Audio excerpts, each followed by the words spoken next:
Всички ние, в определен момент от живота си, поглеждаме към онези, които са оставили следа в историята и усещаме леко чувство на недостойнство. Фигури като Карл Юнг, Алберт Айнщайн или Нелсън Мандела изглеждат сякаш са живели с ясно определена цел, сякаш са се родили с предназначение. А после се обръщаме към собствения си живот, към рутината, вътрешните битки и си задаваме въпроса какво не е наред с мен. Но това е първата илюзия. Грешката е да вярваме, че смисълът се измерва с величие, слава или постижения.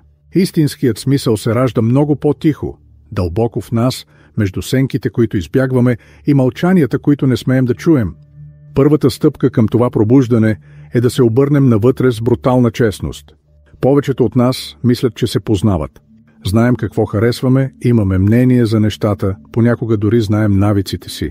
Но Юнг ни показва, че това е само повърхността. Истинското пътуване започва, когато се изправим срещу това, което е скрито нашата сянка. Тя не е зла по природа, но се състои от всичко онова, което сме отхвърлили. Черти, спомени, импулси и желания, които сме потиснали, за да бъдем приети. Всичко, което сме научили да крием, защото са ни казали, че не е редно да го чувстваме или да бъдем такива. С времето създаваме маски, това, което Юнг нарича персона. Версията на нас на работа, с приятели, дори с близките ни. Но кои сме ние без тях? Да открием това е болезнено, защото означава да признаем слабостите си, страховете си, зависимостите си. И още да осъзнаем, че често онова, което най-много осъждаме от другите, е именно онова, което отричаме в себе си. Гневът, който критикуваме, арогантността, която мразим, слабостта, която презираме, всичко това може да бъде огледало. Да познаваш сянката си не означава да й се подчиниш. Не е оправдание да бъдеш жесток, егоист или разрушителен. Точно обратното. Да признаеш, че тя съществува, да разбереш откъде идва и да се научиш да я слушаш. Да пишеш за нея, да медитираш върху нейните импулси, да наблюдаваш реакциите си. Това са инструменти, чрез които тя става съзнателна. А когато сянката излезе на светло, тя спира да ни контролира. Започваме да действаме по-ясно, по-истински. Започваме да избираме, вместо просто да реагираме. Това е началото на истинската индивидуация, както Юнг я нарича. Пътешествието към това да станеш цялостен, не перфектен, цял. И сянката, която преди изглеждаше враг, се оказва съюзник. Защото в нея се крие първият шепот на нашето предназначение. Не онова, което светът очаква от нас, а онова, което отеква в истинската ни същност.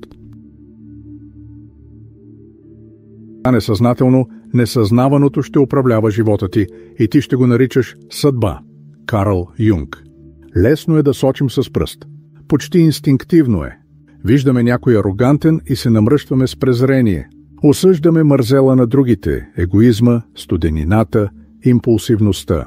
Но малцина спират, за да се запитат, защо точно това ме дразни толкова. Според Юнг, отговорът е в проекцията.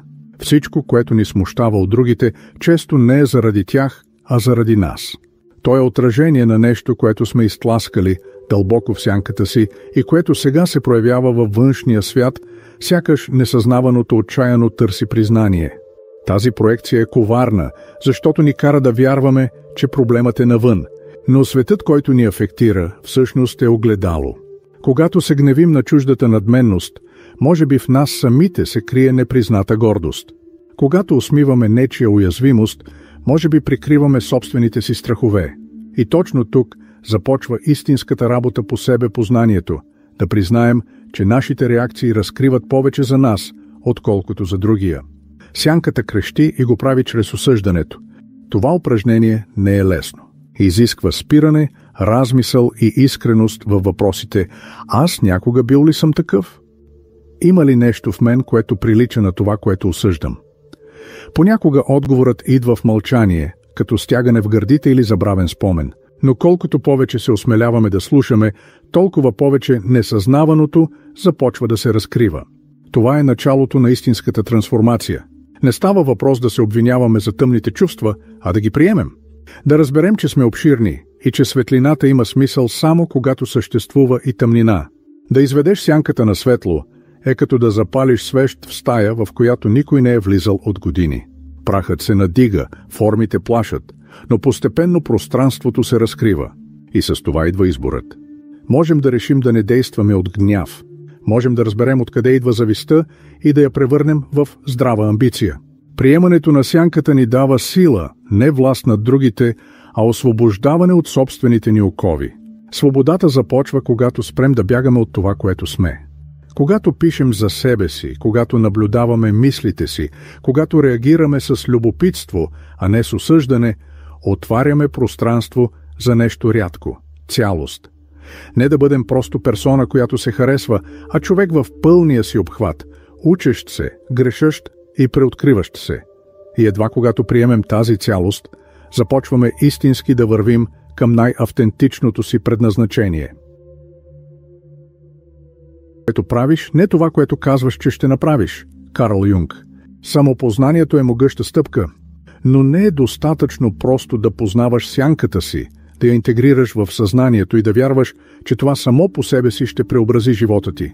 Прозрението е пламъкът, който запалва факела, но пътят все още трябва да бъде извървян. Повечето хора спират до тук. Потапят се в себе си, четат, пишат, разбират страховете си, но остават парализирани пред следващата стъпка – действието. Защото действието излага, действието изисква, действието ни поставя в риск. И все пак, без него, всичко открито остава застинало, мъдрост, която отказва да заживее в реалността. Именно тук мнозина се скриват зад вечната подготовка. Извинението «не съм още готов» се превръща в удобно убежище. Трябва още да се разбера, когато дойде подходящият момент. Но Юнг ни предупреждава, да живееш реактивно е да пропуснеш смисъла. Действието, дори и несъвършено, е единственият начин да докажеш в какво вярваш. То е мостът между вътрешния свят и реалността. Да чакаш подходящ момент е зависимост, маскирана като предпазливост. А времето, то не чака никого. Да действаш изисква кураж, не защото светът винаги е враждебен, а защото действието разкрива кой си. Да поставиш проект в света, да изразиш истинската си мисъл, да напуснеш удобното, да гониш онова, което наистина желаеш. Всичко това те кара да се откажеш от контрола. А няма нищо по-страшно за егото от липсата на гаранции. Но точно в това се крие същността на живота с цел – да действаш, дори без сигурност. Стойността на действието не е в резултата, а в намерението и движението, което носи. Който реши да живее автентично, трябва да се научи да търпи дискомфорта. Разочарованието да опиташ и да не бъдеш разпознат, страхът от провал, тишината след като предложиш нещо и никой не реагира – всичко това е част от процеса. И все пак, всяко действие, проистичащо от вътрешната истина, е потвърждение на съществуването. Един безмълвен манифест – това съм аз. Дори светът да не те аплодира, дори никой да не те разбере, действието е най-интимният акт на себеутвърждение. Затова не чакай пълна яснота, за да започнеш. Не чакай да изчезне страхът, не чакай светът да ти направи място, защото животът не откликва на чакането, той откликва на движението. И именно в това движение, дори сред спъванията, започваш да се превръщаш в онзи, който всъщност си. То е страхът ти е и задачата ти. Карл Юнг. Има един решаващ момент в живота на всеки, който се ангажира със собствената си трансформация, моментът, в който страхът се появява и всичко вътре в теб крещи да се върнеш назад. И това не е какъв да е страх. Това е страх с познато лице, страх от провал, от отхвърляне, от това да бъдеш видян, да бъдеш уязвим. Той се появява точно когато сме на прага между онова, което сме били, и онова, което се превръщаме. Повечето хора спират до тук. Мнозина рационализират, други се убеждават, че е по-добре да изчакат. Но малцина осъзнават, че страхът в този момент не е пречка, той е карта. Страхът разкрива. Той сочи с почти хирургическа прецизност къде се крият най-големите ни съпротиви и следователно къде се намират и най-големите ни потенциали. Не изпитваме страх пред неща, които нямат значение. Страхуваме се, когато нещо има реална стойност. Онова, което те плаши дълбоко, което ускорява пулса и парализира действията ти, може да е точно онова, което душата ти моли да направиш. Юнг ни учеше, че страхът трябва да бъде изслушан, не игнориран. Защото, за разлика от това, което ни е преподавано, смелостта не е липсата на страх, тя е изборът да продължиш въпреки него. Да се изправиш срещу страха не означава да се хвърлиш сляпо в тъмното, означава да се подготвиш, но съзнателно. Да погледнеш към това, което може да се обърка и да се запиташ, ако се случи, мога ли да се справя? Не става дума за това да победиш страха с кух оптимизъм, а да приемеш присъствието му и въпреки това да продължиш. Страхът иска да ни предпази, но той не знае да различава реална опасност от растеж. Рационалният ум търси стабилност, душата – разширяване, а разширяването по своята същност винаги плаши. Всеки път, когато избягваш решение от страх, казваш на себе си, че не вярваш в това, което ставаш. Укрепваш историята, че е по-безопасно да останеш малък. Но когато се изправиш пред този страх, дори треперейки, дори несигурен, изпращаш силно вътрешно послание, вярвам си достатъчно, за да премина през това. И това доверие променя всичко. Страхът не изчезва, той сменя ролята си, превръща се от стена в път. Когато е приет, страхът се превръща в сила. Той се трансформира в енергия на присъствие, в жизнен импулс. И малко по малко, онова, което те е парализирало, се превръща в мост към следващото ниво на съзнание. Всяко голямо завъртане в живота започва с избор, който плаши.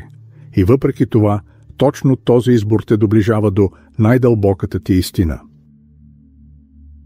Щастливия живот не може да бъде без мярка тъмнина и думата щастие би загубила смисъл, ако не беше балансирана от тъгата. Карл Юнг. Съществува опасна романтизация на идеята за пълнота. Мнозина вярват, че откриването на цел или следването на автентичен път ще донесе непрекъснат вътрешен мир, постоянен успех и почти непрекъснато щастие. Но истината е много по-дълбока и далеч по-богата. Животът със смисъл не е живот без болка. Това е живот, който намира стойност дори в болката. Не е липсата на грешки, а способността да гледаш на всяко падане като на част от цялото. Юнг разбираше това ясно. Без сянка няма светлина, без конфликт няма растеж. Има моменти, в които всичко се разпада. Планове се провалят. Връзки приключват. Цикли се затварят без предупреждение. И дори когато си наясно със своя вътрешен път, дори когато си се изправил срещу сянката, станал си активен, преборил си страха, пак ще има дни, в които животът ще изглежда безсмислен. И точно в това сурово и безмълвно пространство намираме най-дълбоката истина.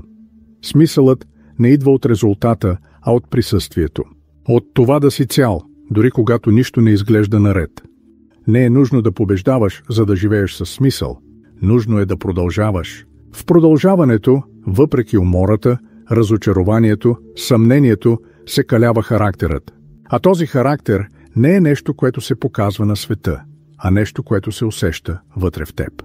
Онази тиха сила на някой, който знае, че върви, дори когато краката му затъват.